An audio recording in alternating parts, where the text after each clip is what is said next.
आज वर्षोनवर्ष इथे अनेक जैन लोक राहत आहेत. प्रत्येक धर्माबद्दल आम्हाला आदर आहे. त्यांचे मुनी जे काही उत्तम काम करत असतील त्याहीबद्दल आदर आहे.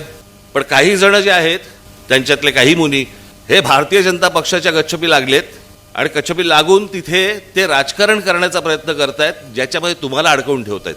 तो एक जण कोणतरी आहे, तो त्याला मुनी पण म्हणत नाहीत. कोणतरी एक जण आहे त्याला मुनी पण म्हणत नाहीत. एक कुरळ्या केसाची इथे दाढी बिडी काहीतरी घेऊन फिरतो, त्याला इथे कुरळे केस आलेत. चला उलटं झालं की काय झालं. आम्ही हातात बांगड्या नाही भरल्या. मराठी माणसाचं मनगट पाहिलंय का कधी?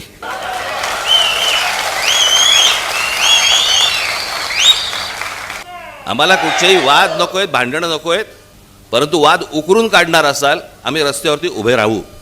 मला त्यातले काही जण भेटायला येणार आहेत मला, त्याला मी त्यांच्याशी बोलीनच. कसले पांढरे पट्टे मारताय, कशासाठी मारताय, कुठून आलंय नवीन? अनेक मुनी यांचे रस्त्यावरती फिरत असतात, हायवेवरती फिरत असतात, सगळीकडे जात असतात. तेव्हा नाही पांढरे पट्टे लागत तुम्हाला? सोसायट्यांमध्ये सांगताय, अस्तित्व दाखवताय. तुम्ही धर्माचं काम करा. तुम्ही त्या समाजाबद्दल, त्या जैन समाजाबद्दल जे काय धर्माचं काम करत असाल करा, करण्याबद्दल काहीच प्रश्न नाही आहे.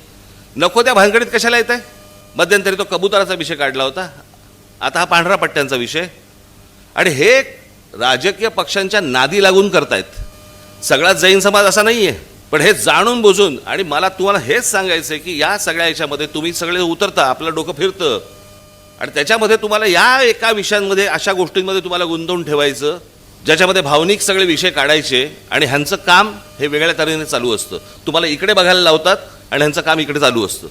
ही गोष्ट तुम्ही लक्षात घेतली पाहिजे, गांभीर्याने लक्षात घेतली पाहिजेत.